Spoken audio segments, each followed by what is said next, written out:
অল্প বয়সে পোঁত পাকামো স্বভাব খুবই খারাপ। তালতলাতে পাছা দুলিয়ে স্বভাব হচ্ছে খারাপ। মাধ্যমিক দিতে গিয়ে ব্লগ বানাচ্ছে দিদি, মাধ্যমিক দিতে গিয়ে ব্লগ বানাচ্ছে দিদি। আরে মূর্খ, ব্লগ নয়, ওটাই তো রীতি। এক্সাম চলছে আর এর মধ্যে আমি কোনো লং শুট করতে পারছি না। এক্সাম চলছে বলে দিদি শুট হচ্ছে না এখন, এক্সাম চলছে বলে দিদি শুট হচ্ছে না এখন।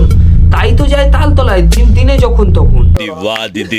পোঁত পাকামোর সীমা আছে একই পোঁত পাকা, পোঁত পাকামোর সীমা আছে একই পোঁত পাকা। এর পাল্লায় পড়ে ইরফানের জীবন ঝাঁকানাকা।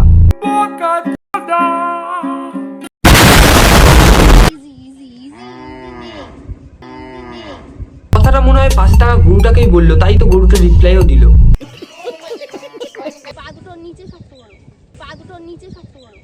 হ্যাঁ, পা সবসময় নিচেই রাখতে হয়, সবসময় ঘাড়ে তোলা ঠিক নয়।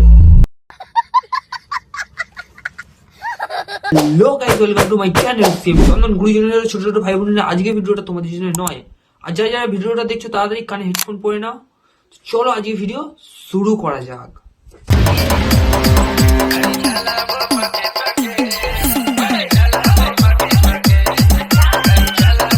হরে কৃষ্ণ।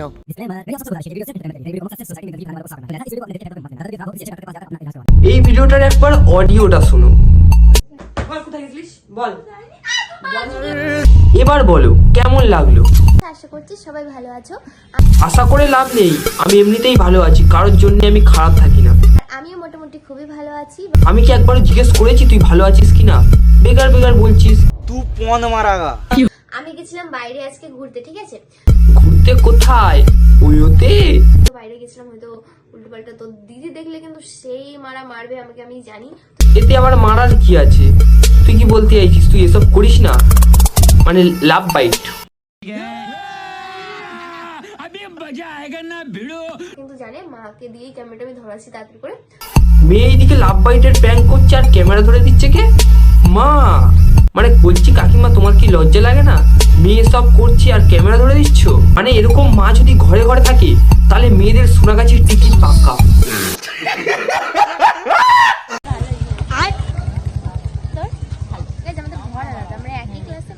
মানে স্কুল না গিয়ে গিয়ে এমন অবস্থা হয়েছে, নিজের ক্লাসমেটকেই চিনতে পারে না। এমনিতেও স্কুল গিয়ে কি হবে, সারাদিন তো তালতলায় পড়ে আছে। স্কুল যাওয়ার সময়টা কোথায়? আরে দিবানো, মেয়েটাকে চেনো? মেয়েটার নাম কি?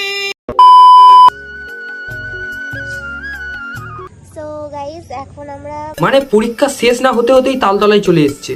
মানে তালতলার প্রতি আলাদাই একটা ফিলিংস আছে। স্কুল কইও দেখি। এতক্ষণ আমরা দেখছিলাম শুধু ক্লাসমেটকেই চিনতে পারছে না, আর এখন তো দেখছি পুরো স্কুলটাই চিনতে পারছে না।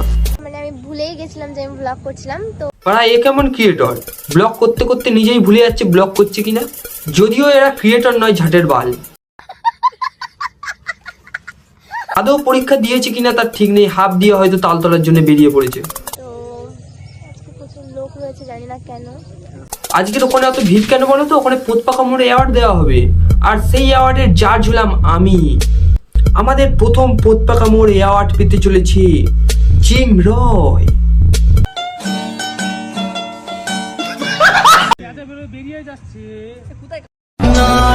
তোরা এরকম প্র্যাঙ্ক করছিস ঠিক আছে, কিন্তু সামনেই তো ক্যামেরা ধরে আছে, এটা কি দেখতে পাচ্ছি না? হ্যাঁ, আমি একটা প্র্যাঙ্ক করছি, তুমি আসবে, এসে শুধু একটু ইমোশনাল হয়ে যাবে, তারপরে শুধু টাকাই টাকা ছেড়ে দেবো, শুধু ভিউসই ভিউস। সাপে কামড়ালে কে ওরকম করে? মূর্খর দল। আগে হসপিটালে নিয়ে যেতে হয়, এইটুকু সেন্স নেই। যদিও এটা প্র্যাঙ্ক, ওকে হসপিটালে নিয়ে যেতে হবে না, ওকে পোঁত মারাগা।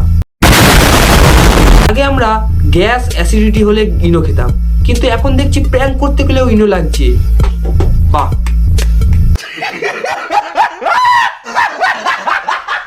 এবার আমরা দেখবো আমাদের জিম বোনটি কেমন ড্যান্স করে।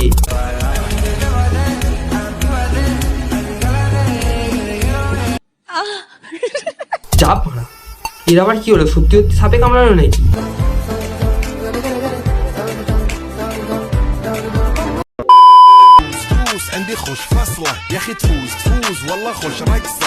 সব ঠিক আছে, কিন্তু এটা কি গান? সোশ্যাল মিডিয়াতে ঢুকলেই সকাল থেকে শুনতে পাচ্ছি ফুস ফুস ফুসমুস। এটা কি ধরনের গান? গানটা খারাপ আমি বলছি না, গানটা ভালো, শুধু আমিই করতে পারি না, আমার মুখেরই দোষ। শুধু গানের একটা লাইনই পারি, ফুসফুস। আজকের ভিডিওটা এতটাই, দেখা হচ্ছে পরের ভিডিওতে, তাড়াতাড়ি সাবস্ক্রাইবটা করে দাও।